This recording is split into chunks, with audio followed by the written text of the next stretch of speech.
Assalamualaikum warahmatullahi wabarakatuh. Perkenalkan, nama saya Dina Fakira dengan NIM 24010403 Baik, di sini saya akan menjelaskan tentang materi di bawah ini. Yang pertama ada syariah. Syariah menurut bahasa adalah jalan menuju sumber air. Maknanya jalan yang lurus dan jelas. Kalau menurut istilah adalah segala ketentuan dan hukum yang ditetapkan oleh Allah Subhanahu wa taala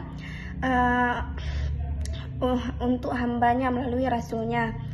Yang kedua ada usul fikih. Fikih menurut bahasa adalah pemahaman yang mendalam terhadap sesuatu. Yang kalau menurut istilah adalah mengetahui hukum-hukum syar'i yang bersifat amali yang diambil dalam dalil-dalil terperinci. Yang ketiga ada usul fiqh. Usul fiqh menurut bahasa adalah asal atau dasar dari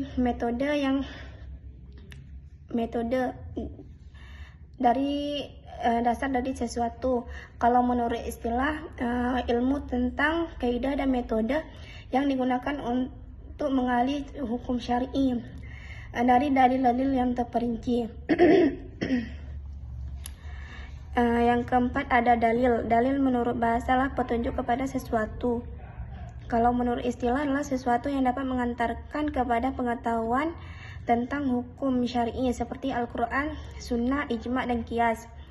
Yang kelima ada hukum syara'. Hukum syara' menurut bahasa adalah ketetapan atau keputusan.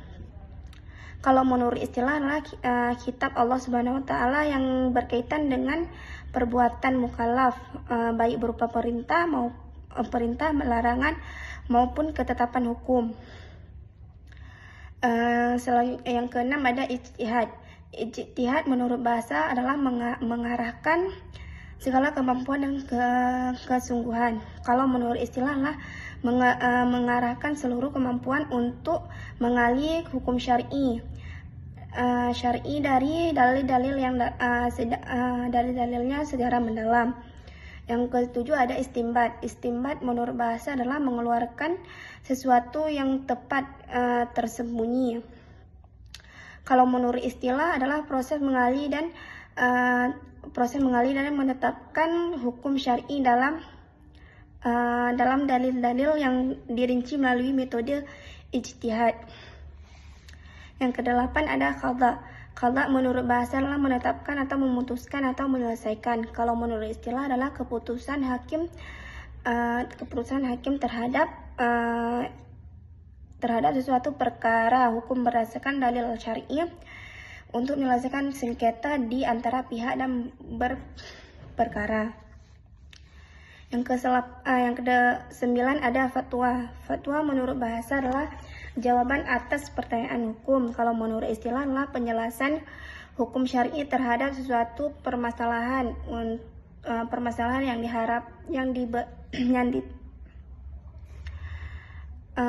penjelasan hukum syar'i terhadap sesuatu permasalahan yang diberikan oleh seseorang mufti. Yang ke-10 ada mazhab. Mazhab menurut bahasa adalah jalan atau cara yang ditempuh. Kalau menurut istilah pendapat atau istilah ijtihad seseorang imam mujtahid dalam menetapkan hukum syar'i dan serta metode yang digunakan dalam istinbat hukum. Yang ke-11 ada taklid. Taklid dan mukallid. Taklid menurut bahasa lah mengalungkan sesuatu leher. Kalau menurut istilah mengikuti pendapat seseorang mujtahid tanpa mengetahui dalilnya. Kalau menurut istilah orang yang melakukan taklid yaitu mengikuti pendapat ulama tanpa mengetahui dasar hukumnya. Yang ke-12 ada Al-Quran. Al-Quran secara bahasa bacaan. Kalau menurut istilah adalah firman Allah Subhanahu wa taala yang diturunkan kepada Nabi Muhammad SAW melalui malaikat Jibril, ditulis dalam mushaf. Diriwayatkan secara mutawatir. Yang ke-13 ada sunnah. Sunnah menurut bahasa adalah jalan kebiasaan atau perilaku. Kalau menurut istilah adalah segala perkataan atau perbuatan dan ketetapan persetujuan Nabi Muhammad SAW selain dari Al-Quran. Ijma Ijma menurut bahasa adalah kesepakatan. Kalau menurut istilah adalah kesempatan seluruh mujtahid umat Islam pada suatu masa terhadap sesuatu hukum syar'i setelah wafatnya Nabi Muhammad SAW. Yang ke-15 ada kias. Kias menurut bahasa adalah mengukur atau membandingkan.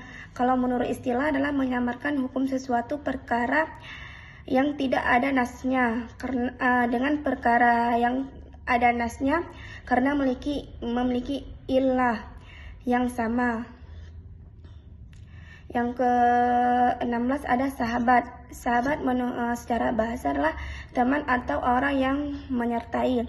Kalau menurut istilah adalah orang yang bertemu dengan Nabi Muhammad SAW dengan keadaan ringan kepadanya dan meninggal dalam keadaan Islam.